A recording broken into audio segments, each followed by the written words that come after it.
Sí, doctor, se puede ver. Bueno, el tema es tromboembolismo pulmonar.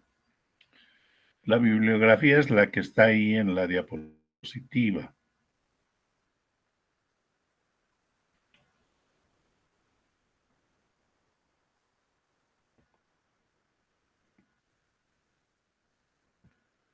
Entonces vamos a hablar de conceptos, de epidemiología, de los factores de riesgo para el tromboembolismo, de la fisiopatología, la presentación clínica, presentación de imágenes, el score de Wells, cómo se hace el diagnóstico, cómo se hace el tratamiento y la prevención. ¿Cuál es el concepto de tromboembolismo pulmonar? Bueno, es una obstrucción de una arteria pulmonar o sus ramas por un trombo o un émbolo, que en el 90% de los casos, en nuestro medio, en Bolivia, proceden de trombosis venosa profunda de los miembros inferiores. El tromboembolismo pulmonar es una urgencia cardiovascular relativamente común. Van a ver ustedes en su práctica profesional, donde esté en cualquier hospital, van a ver casos de tromboembolismo pulmonar. Por eso es que está en el programa de neumología. Entonces, la oclusión del lecho arterial pulmonar puede producir insuficiencia ventricular derecha de forma aguda en pocas horas. Y esto es potencialmente reversible, pero de todas maneras pone en riesgo la vida del paciente. Por eso es que es una urgencia médica. ¿Cuáles son los factores de riesgo? Están basados en la triada de Virchow de la coagulación, o sea, el éxtasis sanguíneo, la lesión endotelial y estados de hipercoagulabilidad de la sangre. Entonces, el TEP secundario a esta alteración de estos factores es en el 80% y es idiopático y no se conocen las causas en un 20%. Estoy hablando de nuestro medio, aquí en Bolivia. Entonces, los riesgos del tromboembolismo pulmonar se clasifican en riesgos fuertes, moderados y débiles. Los factores de riesgo fuertes, con un odds ratio de más 10, son la trombosis venosa profunda de los miembros inferiores o tromboembolismos previos que haya tenido el paciente o la paciente. Fracturas de cadera o de pierna es la segunda posibilidad fuerte. Las prótesis a las personas que se han fracturado la cadera y se les hace prótesis. Las cirugías mayores generales en los últimos 3 meses, por ejemplo, las cirugías grandes de cáncer, de abdomen, etcétera, las cirugías más grandes están más o menos en el quinto lugar. Los traumatismos mayores, especialmente en los accidentes de tránsito, los politraumatismos de costillas, de los miembros superiores e inferiores, la lesión medular, también por traumatismo, por caídas, y la inmovilización más de 48 horas en el último mes, especialmente en los que viajan sentados en avión, sobre todo en avión. También puede ser en bus, pero la mayor frecuencia en nuestro medio son viajeros en avión, por avión. Los factores de riesgo moderados con un odds ratio de 2 a 9 son cirugía artroscópica de rodilla, o sea, los colegas traumatólogos ven esto cuando después de una cirugía, de una postcirugía artroscópica de rodilla.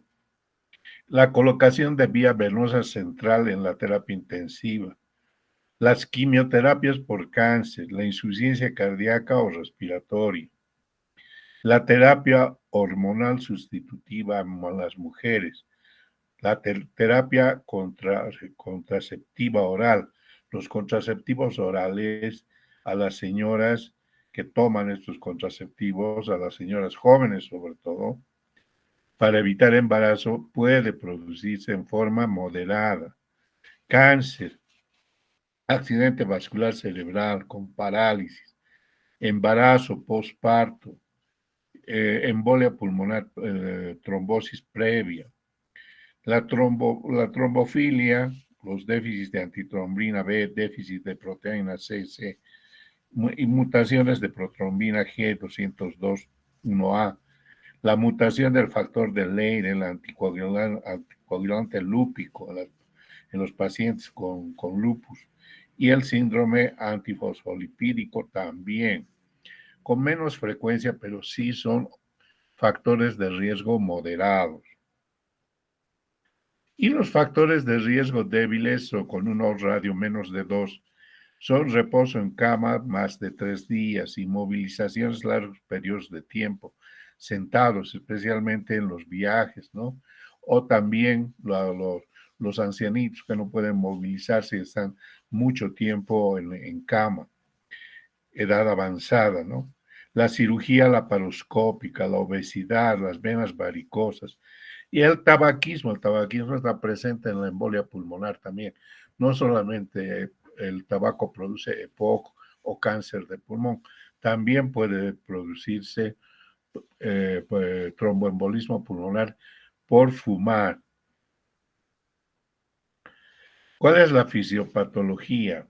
Los hechos fisiopatológicos se pueden dividir en hipertensión pulmonar, que es lo primero que se produce, alteración de la relación ventilación-perfusión, atelectasias laminares en líneas, sangrado intraalveolar, derrame pleural pequeño y después se produce un cor pulmonar agudo con insuficiencia del ventrículo derecho en forma aguda en pocas horas, en pocas horas.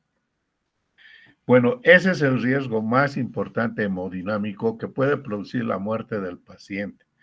Entonces se produce primero una dilatación del ventrículo derecho, una insuficiencia tricuspidia, un aumento de la tensión de la pared del ventrículo derecho, una activación neurohumoral muy fuerte, hay una inflamación del miocardio en el ventrículo derecho con disminución con el aumento de demanda de oxígeno y la isquemia del ventrículo derecho que produce aumento de la contractibilidad de ese lado del corazón derecho. Entonces hay liberación de oxígeno y hay baja perfusión coronaria, baja presión sistémica, eso es lo más importante, baja presión sistémica y baja del gasto cardíaco. Y después se produce una deficiencia del ventrículo derecho, una insuficiencia del ventrículo derecho. Eso desencadena un shock cardiogénico que puede llevar a la muerte del paciente. Entonces, cuando un paciente viene a consultar de emergencia y hay sospecha, alta sospecha de que tenga embolismo pulmonar por los factores de riesgo que hemos mencionado, lo primero que hay que hacer es tomarle la presión. Se le toma la presión sistémica. Si está baja, si está menos de 90, 60, entonces ese paciente tiene alta probabilidad de producir un shock cardiogénico que le puede llevar a la muerte, que puede llevar a la muerte.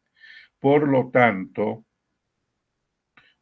es muy importante siempre tomar los signos vitales a estos pacientes rápidamente en la emergencia y sobre todo pues, fijarse en la presión arterial sistémica.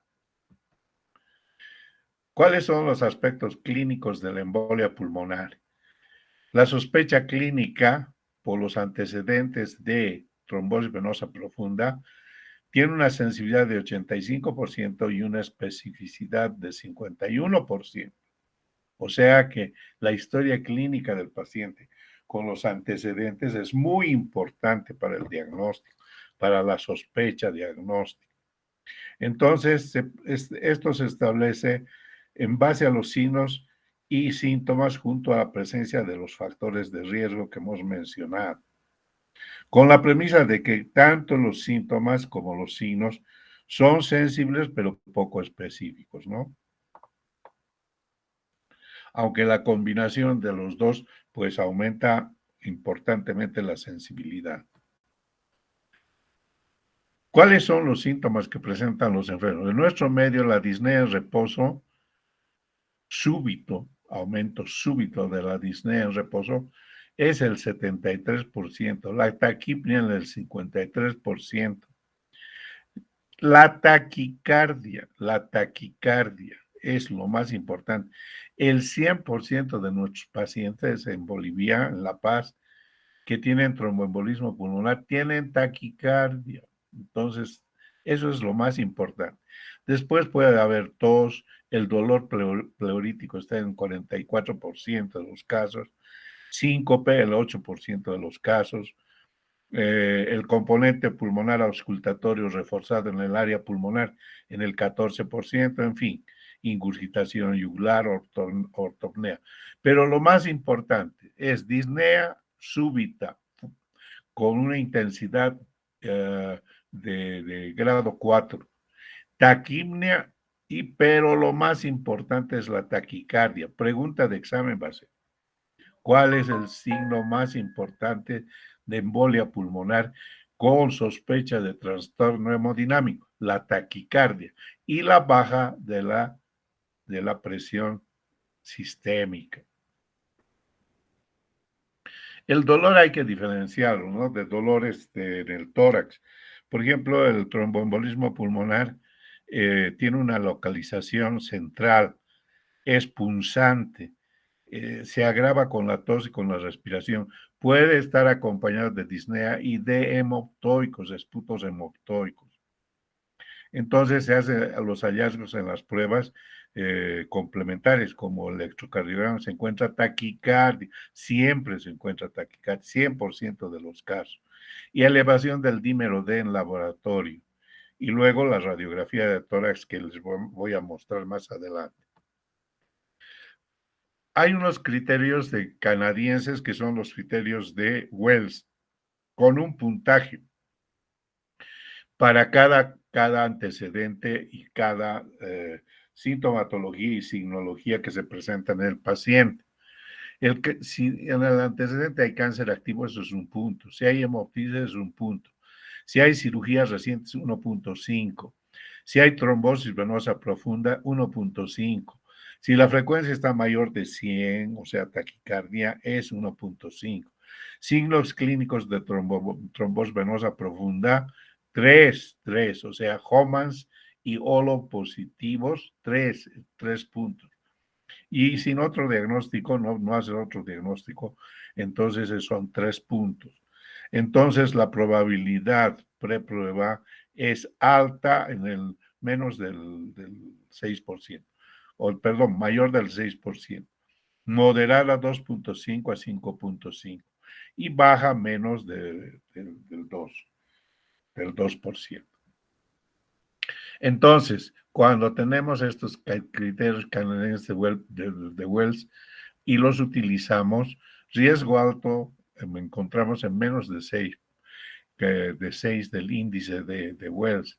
La suma de 2.5 a 5.5 es riesgo moderado en el 28% y menos de 2 de Wells es riesgo bajo, 3.4% en nuestro país. Bueno, ¿cuál es el algoritmo diagnóstico? Aquí no nos vamos a detener mucho en los síntomas. Basado en esta escala de Wells, los síntomas y signos de trombosis venosa profunda, la frecuencia cardíaca aumentada, o sea, taquicardia, la inmovilización, cirugía, hemoptisis, etcétera, se suma y entonces cuando tenemos un riesgo bajo, menos de 2, o intermedio de 2.5 a 5.5, vamos a pedir dímero D. dímero D. Y en el riesgo alto, cuando la suma es más alta, ya hay que pedir TAC multicorte y ecocardiograma, además de dímero D. Por lo tanto, los exámenes auxiliares más importantes para confirmar el diagnóstico de tromboembolia pulmonar son el dímero D, la tomografía axial computarizada multicorte, pero angiotomografía, y la cardiografía, el ecocardiograma. Las complementarias básicas, el hemograma, bioquímica, coagulación, nos presentan leucocitosis, aumento de la velocidad de eritrosedimentación, la troponina y los otros exámenes de laboratorio para componente vascular coronario, por ejemplo, ayudan a estratificar el riesgo y a predecir el pronóstico. La gasometría arterial es importante, nos va a presentar hipoxemia con hipocapnia y alcalosis respiratoria, aunque una gasometría arterial normal no excluye el diagnóstico. Pero lo más importante es el dímero D. ¿Qué es el dímero D? Es una sustancia producto de la degradación de la fibrina que se encuentra en la sangre. Se lo determina por el test de Lisa. Tiene un alto valor predictivo negativo, 99% de negatividad puede producirse cuando se sospecha de tromboembolismo pulmonar. Su valor limitado cuando hay alta probabilidad clínica, o sea, cuando la clínica manda más que el laboratorio. Entonces, cuando la clínica es alta y es negativo por el ELISA, el dímero D, no puedes descartar totalmente el tromboembolismo pulmonar. ¿Cuál es el valor normal? El valor normal es un aumento de 500 nanogramos por mililitro de sangre por método de ELISA. Hay falsos negativos en el dímero D. Cuando un paciente está con tratamiento de warfarina, por ejemplo, síntomas más de 3 días, ya no, el dímero D sale negativo. Presencia de trombos muy pequeños también. Infarto pulmonar aislado, trombosis venosa distal aislada. Esos son los falsos negativos. El electrocardiograma nos da un patrón de McGinn-White. Este ha sido descrito ya desde 1935. La diapositiva no muestra mucha claridad del electrocardiograma, pero aquí está. A ver, les voy a mostrar. El electrocardiograma es 70% con normalidades y aunque suele ser inespecífico. Son alteraciones, el McGinn-White es alteraciones del segmento ST y en la onda T. Son datos de sobrecarga del ventrículo derecho. Es un patrón S1Q3T3. Inversión de la onda T en B1 a B3. Se invierte la onda T. Y hay bloqueo completo o incompleto de la rama derecha de las de His. Ahí está, miren, esos son los hallazgos. La S, la Q, S1, Q3, T3. Ahí está, con las flechas está indicando. O sea que el eje eléctrico del corazón está dirigido hacia la derecha, se dirige hacia la derecha. Es un coro, podríamos decir que es un corazón, un cor pulmonar agudo en horas, en pocas horas.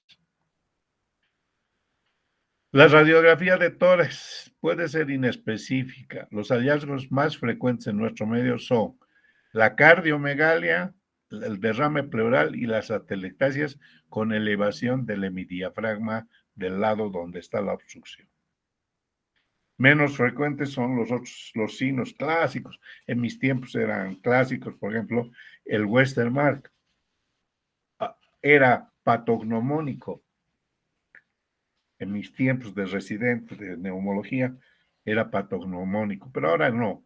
Ahora se ha determinado que los hallazgos más frecuentes en nuestro medio, estoy hablando de Bolivia, cardiomegalia, pregunta de examen también, cardiomegalia, derrame pleural, atelectasia o elevación del hemidiafragma del lado comprometido.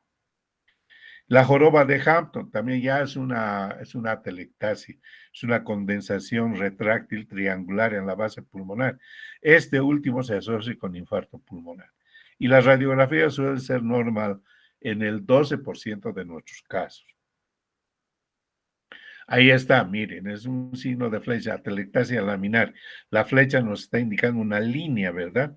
Eso se llama atelectasia laminar. Elevación del diafragma y cardiomegalia. Signo de la palla es un aumento del diámetro de una de las ramas, sobre todo la rama derecha de la arteria pulmonar está aumentada de diámetro. El signo de Westermann, también dilatación de la rama derecha con oligoemia o con disminución de la vascularidad en el lado contralateral, por ejemplo, ¿no? Aquí ya no hay vascularidad prácticamente, pero hay aumento del tamaño de la rama derecha de la arteria pulmonar. La joroba de Hampton es esta, es triangular y eso ya está compatible con un infarto de pulmón, infarto, aquí es un infarto. Aquí también es un infarto, es una joroba de Hampton, con características de atelectasia. Miren, cardiomegalia, y el seno costo diafragma está borrado, o sea, derrame pleural, cardiomegalia. Pero aquí la imagen ya es de un infarto. Cuando está avanzado el infarto, es decir, la embolia pulmonar causa un infarto. Entonces, esa es una embolia pulmonar con infarto. Bueno, pero el estudio de imágenes más importante para el diagnóstico de la embolia pulmonar es la tomografía axial computarizada, angiotomografía, con contraste de las arterias pulmonares. Entonces ahí se ve prácticamente perfectamente la obstrucción, como en este caso, miren, el contraste está detenido acá. Acá también está detenido el contraste. Entonces, quiere decir que hay un infarto en las ramas de la arteria pulmonar. La ecografía venosa de los miembros inferiores también es muy importante, porque esto nos permite verificar si no hay trombosis venosa de los miembros inferiores, que en el 90% de los casos es la causa primordial de tromboembolismo pulmonar. Ahí está la ecografía Doppler de los miembros inferiores. Fíjense la obstrucción aquí, el contraste en la vena profunda está obstruyéndose. Y la arteriografía pulmonar, pero la arteriografía pulmonar ya no la hacemos muy frecuente. Yo diría muy excepcionalmente. Era antes, hasta hace unos años, el gold standard para el diagnóstico, pero no, habiendo ahora tomografía axial computarizada, la arteriografía de la pulmonar, de introducción de contraste en las ramas de la arteria pulmonar, es un poco dificultosa porque hay que colocar catéter y entonces al colocar catéter el paciente después de la colocación del catéter habitualmente tiene que pasar a terapia intensiva para su control. Entonces no se hace muy frecuentemente. La arteriografía pulmonar, pues claro, muestra perfectamente la interrupción del contraste y el lugar, o sea, la rama de la arteria pulmonar comprometida. Ahí está la flechita, ahí está interrumpiéndose el contraste y no pasa el contraste, por lo tanto, ahí está el diagnóstico. La angiotomografía helicoidal es lo más indicado. Ha reemplazado a todo, al centellograma de ventilación y perfusión, a la arteriografía, a todo. Tiene mayor sensibilidad y especificidad, con tomógrafos helicoidales con mayor cantidad de pistas, o sea, de cortes. El valor predictivo negativo está cercano al 100%. Cuando el tomografista dice, no hay obstrucción, el contraste ha pasado perfectamente por todas las ramas de la arteria pulmonar, eso es certero, quiere decir que no hay tromboembolismo pulmonar. Fíjense, los coágulos aquí están interrumpiendo el paso del contraste, entonces eso es pues clarísimo, clarísimo. Por lo tanto, el estudio de imagen actualmente gold standard es la tomografía axial computarizada helicoidal o angiotomografía helicoidal. Repito, angiotomografía helicoidal. Ahí está, en el corte transversal del pulmón. Fíjense cómo se ve claramente aquí la interrupción del contraste. La ecocardiografía. Bueno, ¿qué nos indica? Una vena cava inferior dilatada sin colapso inspiratorio. El tamaño del ventrículo derecho está ligeramente dilatado. La relación ventrículo derecho, ventrículo izquierdo está en 0,6:1, o sea que a favor del ventrículo derecho. Hay desviación del septum hacia el lado izquierdo por el crecimiento del derecho. Aplanamiento septal, hay hipoquinesia del ventrículo derecho, hay una insuficiencia tricuspidia, esto lo van a ver en cardiología, esto les van a dar en cardiología. Este tema se lleva tanto en neumología como en cardiología. Nos hemos puesto de acuerdo los docentes. ¿Por qué? Porque tiene que haber punto de vista cardíaco y punto de vista neumológico, o sea, pulmonar, porque pulmones y corazón tienen relación anatómica, funcional y clínica. Anatómicamente son dos vísceras que están en el tórax, localizadas en el tórax. Funcionalmente, lo que hace el pulmón lo complementa el corazón, lo que hace el corazón lo complementa el pulmón. Y clínicamente, porque las enfermedades pulmonares habitualmente se complican con problemas cardíacos, casi en el 100% de los casos. Y los problemas pulmonares crónicos se complican con corazón y los de corazón con pulmones. Por lo tanto, la relación es clínica, fisiológica y anatómica de corazón y pulmón. Entonces, la ecocardiografía está aquí. Fíjense, el ventrículo derecho aquí se nota grande, el séptimo está desviado, hay insuficiencia tricuspidia, hay un reflujo de sangre en el ventrículo derecho por insuficiencia tricuspidia. Entonces, ¿cómo confirmamos el TEP? Con la angio-TEP positiva, la ecografía venosa proximal positiva. Bueno, el centellograma ya no se utiliza prácticamente. La exclusión, excluimos la embolia pulmonar cuando la angiotac es negativa, cuando la angiotac y la ecografía venosa proximal son negativas, cuando la ecografía venosa proximal es negativa y el dímero D está menos de 500 nanogramos mililitros. Entonces, excluimos el diagnóstico. ¿Cómo se clasifica en categorías el TEP? TEP masivo, TEP submasivo y TEP no masivo. El TEP masivo en nuestro medio son 20%, así que es un porcentaje muy importante. TEP submasivo es 32% y el que más habitualmente diagnosticamos es el TEP no masivo, 48%. Entonces, ¿cuándo sospechamos que puede haber shock cardiogénico en un tromboembolismo pulmonar? Cuando la presión del paciente está baja.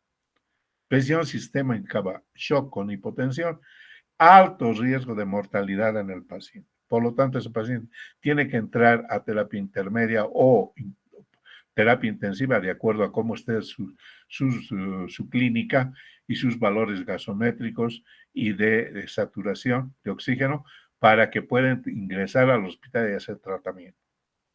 ¿Cuáles son los objetivos del tratamiento? Evitar la muerte y colapso hemodinámico, prevenir la recurrencia, favorecer la recanalización vascular y evitar la hipertensión pulmonar crónica. ¿Cómo se hace el tratamiento? Se hace cuando hay shock o hipotensión, cuando hay factor de riesgo disfuncional del ventrículo derecho, cuando hay afectación miocárdica y el tratamiento recomendado puede ser heparina, puede ser heparina de bajo peso molecular o heparina de bajo peso molecular cuando el riesgo es bajo. Cuando es riesgo intermedio, también. Entonces se utiliza en los dos heparina de bajo peso molecular. Cuando es alto, se utiliza heparina no fraccionada. Puede utilizarse en trombolisis y también puede utilizarse en embolectomías. de acuerdo a las características del caso. Entonces, el tratamiento del TEP en la fase aguda, cuando se hace con heparina no fraccionada, se hace a 80 unidades kilo en bolo intravenoso, seguido de una infusión continua de 18 unidades kilo por hora, durante unos 2 o 3 días. Y luego se puede utilizar heparina de bajo peso molecular subcutánea, la enoxaparina, a 1 miligramo por kilogramo peso cada 12 horas o 1.5 miligramos kilogramo peso una vez al día. Y puede ir reduciéndose en 72 horas y después pasar a infusión como alternativa. Pero lo más importante es utilizar las heparinas de acuerdo a las características de la gravedad del caso, sobre todo en los pacientes que están en peligro de shock cardiogénico. Entonces, tratamiento en la fase aguda, hay nuevos anticoagulantes orales, ¿no? Anticoagulantes directos, orales. El más utilizado en nuestro medio es el Rivaroxaban. Entonces, si el paciente ha realizado tratamiento con heparina de bajo peso molecular o heparina sódica por goteo intravenoso a las dosis que he señalado, entonces pasa después de unos 4 o 5 días a tratamiento con estos nuevos anticoagulantes orales, el Rivaroxaban. Antes se usaba la warfarina, pero lamentablemente la warfarina tiene la desventaja de que hay que pedir mucha, o sea, hay que vigilar permanentemente la anticoagulación porque nos podemos pasar de dosis o no dar la dosis adecuada.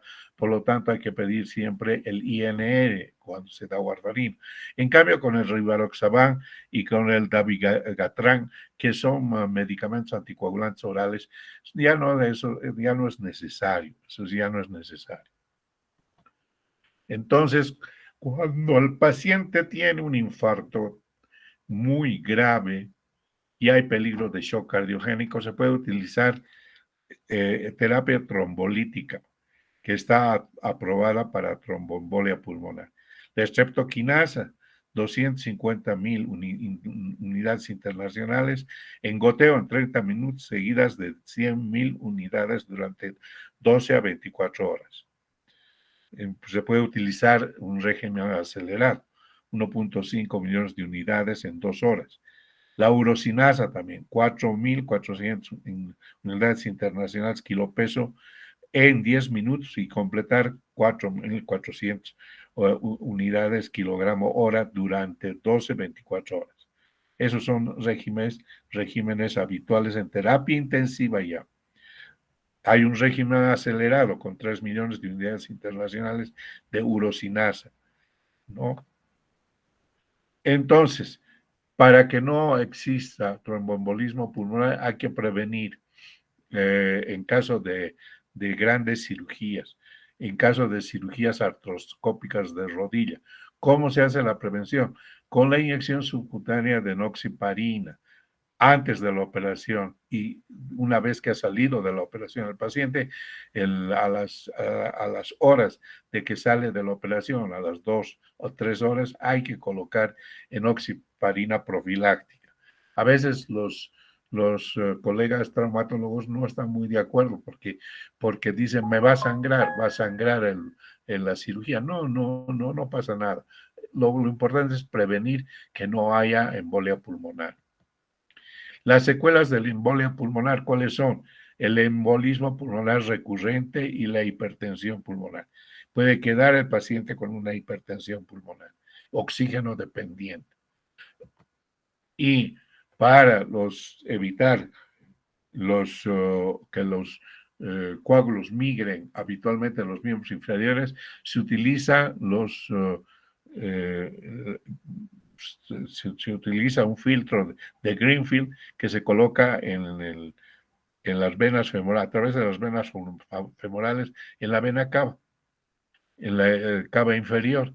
Fíjense aquí al nivel prácticamente de la renal, cuando están saliendo las venas renales, ahí se coloca el filtro. Y el filtro es así, es un filtro pero de todas maneras este paciente tiene que recibir anticoagulación.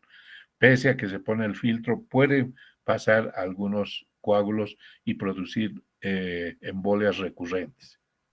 Listo, eso sería todo. ¿Alguna pregunta? Preguntas. Ahora, me he salido de la reunión.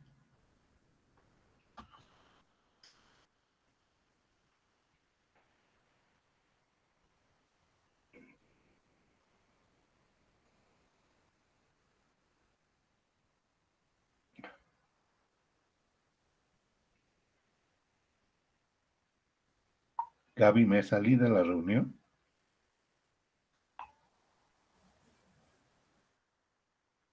Ay, caramba, ya me estaba asustando. Seguía. Preguntas, preguntas.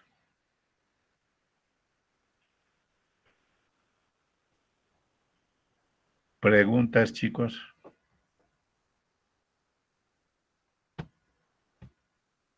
No hay Doctor, preguntas. Sí, dime. doctor, en nuestro medio, ¿cuál es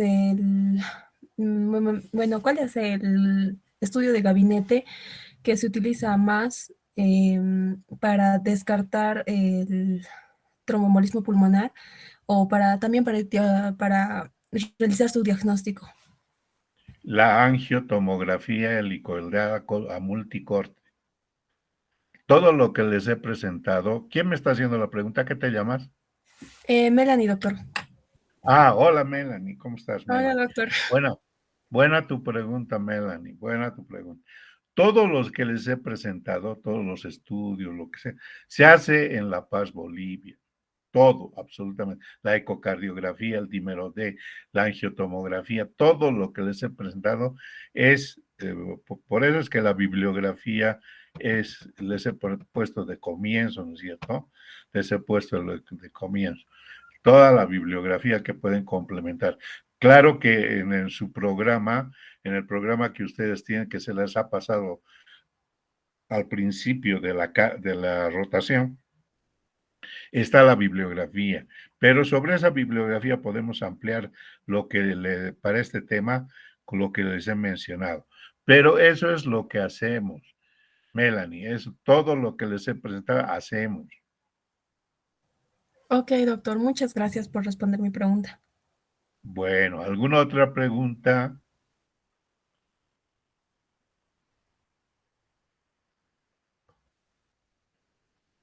¿Alguna otra pregunta?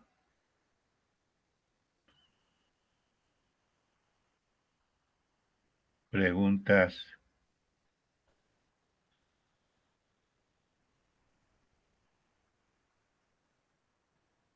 No hay preguntas. Bueno, entonces nos despedimos. Que descansen bien. Muchas gracias, doctor. Rueguen a, rueguen a Dios que se pasen ya estos líos que nos están atormentando, que están destrozando toda la ciudad.